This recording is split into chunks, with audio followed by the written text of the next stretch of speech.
On September 23, 2024, Donald Trump warned John Deere, "Move jobs to Mexico, and you will face a 200% tariff." Yet while Iowa workers cheered, Deere quietly denied any change. By Election Day, more than 1,200 jobs were already gone. If Trump's threat never stopped the layoffs, why did voters believe he did? The real answer reveals how political power and corporate strategy collide. In June 2024, John Deere issued a press release that sent shockwaves through Iowa's factory towns. The company would move all skid steer and compact track loader production from Dubuque, Iowa to Ramos, Mexico, with the transition scheduled for completion by the end of 2026. That same month, the first round of layoffs swept through the Midwest. By September 2024, more than 1,200 workers in Iowa and Illinois were out of a job. Most of them had spent years, sometimes decades, building the very machines now destined for production abroad. At the Dubuque Works plant, the news landed hard. Deere's statement blamed changing market demand and promised to support affected employees through the transition. But inside the break rooms, workers traded rumors and resignation slips. The company's WARN filings confirmed what many already feared: entire product lines were being eliminated or relocated. In Waterloo, where Deere is the largest employer and generations of families have clocked in since the 1920s, the layoffs hit especially deeply. One worker, a third-generation employee, summed up the mood. "The UAW is doing nothing. The union is up the company's ass. I expect them to lay off again." Behind the corporate language, the impact was personal.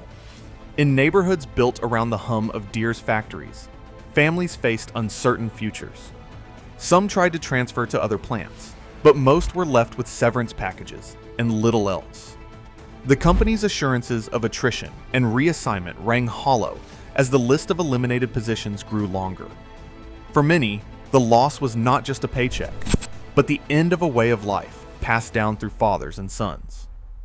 By the time politicians began arguing over tariffs and trade, the first wave of job cuts was already over. The timeline was clear. The decision to move production and the pain it caused began months before campaign slogans or rally threats. In Iowa, the reality of outsourcing had arrived long before any promises to stop it. September 23, 2024. In a packed arena outside Pittsburgh, Donald Trump raised his voice above the crowd. "I am just notifying John Deere right now. If you do that, we're putting a 200% tariff on everything that you want to sell into the United States." The words echoed across cable news and social media, landing like a thunderclap in Iowa's factory towns. For workers who had watched their jobs disappear all summer, the message was clear. Their livelihoods were now a campaign promise. Wall Street reacted immediately. John Deere's stock slipped 1.5% in after-hours trading, a sign of real doubt that the threat could be ignored. Within days, Trump's warning became a rallying cry. His advisors hailed it as proof of his loyalty to American workers, promising a manufacturing revival if he returned to the White House. In Iowa and Illinois, the story spread quickly. Here was a president ready to take on corporate America and keep jobs at home. By October, Trump stood before cheering crowds and declared victory. He told supporters that John Deere had called off the Mexico move because of his tough stance. The applause was instant. In union halls and diner booths, workers repeated the claim, hoping it meant the worst was over. But the reality was far less certain. Reporters pressed John Deere for confirmation. The company's reply was blunt: "We have not changed our plans." The production shift to Ramos, Mexico would move forward, with a timeline stretching through 2026. Yet national media, caught in the final weeks of a heated campaign, rarely challenged Trump's narrative. Fact checks were sparse, and the claim went largely uncorrected in headlines and broadcasts. For thousands of families in Dubuque, Waterloo, and Davenport, hope was built on a promise that never existed. The truth, buried behind campaign slogans, remained out of reach. On November 26, 2024, John Deere's commitment to its Mexico expansion became unmistakable. The company's Mexico and Central America manager, Jetsimar Marini, stood before reporters and confirmed a $55 million investment in a new plant in Nuevo León. The message was unambiguous. Plans for the new facility would move forward, regardless of who occupied the White House or what threats had been made on the campaign trail. Marini said, "Despite political changes, our position is to aim for development as a company." The announcement was carefully framed for both investors and the public. Deere insisted the new plant was designed to serve Mexico's booming construction equipment market, which had grown by 76% since 2022, making it the second largest in Latin America. The company pointed to rising demand for mini loaders and compact machinery, products that would now be built in Mexico for both local and export markets. While the political drama played out in the United States, Deere's leadership focused public statements on growth, opportunity, and the logic of international manufacturing. This was not a sudden pivot. By late 2024, Deere already operated 4 manufacturing plants in Mexico, with established supply chains and a dedicated export lane at the Laredo-Colombia International Bridge. The new Nuevo León facility would join the Ramos Arizpe plant, already slated to take over production of skid steers and track loaders from Iowa, further cementing the company's footprint south of the border. The infrastructure was in place, the market data was clear, and the company's strategy was set long before any campaign threats or promises could alter its direction. For Deere's board and global management, the timing of the announcement spoke volumes.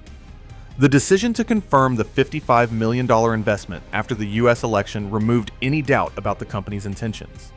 Political winds might shift, but the forces driving Deere's expansion, lower labor costs, surging demand, and established logistics, remained unchanged. By the end of 2024, the full toll on Midwest workers was impossible to ignore.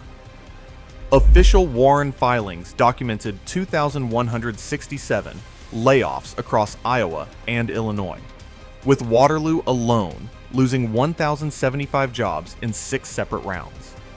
On January 3, 2025, just days into Trump's second term, 192 more workers were cut, split between Waterloo and Davenport. February brought news of 75 more to follow in Ottawa. Each round matched the timeline and product lines shifting to Mexico. Deere's statements blamed reduced demand, but the evidence showed a direct link between the cuts and the move south.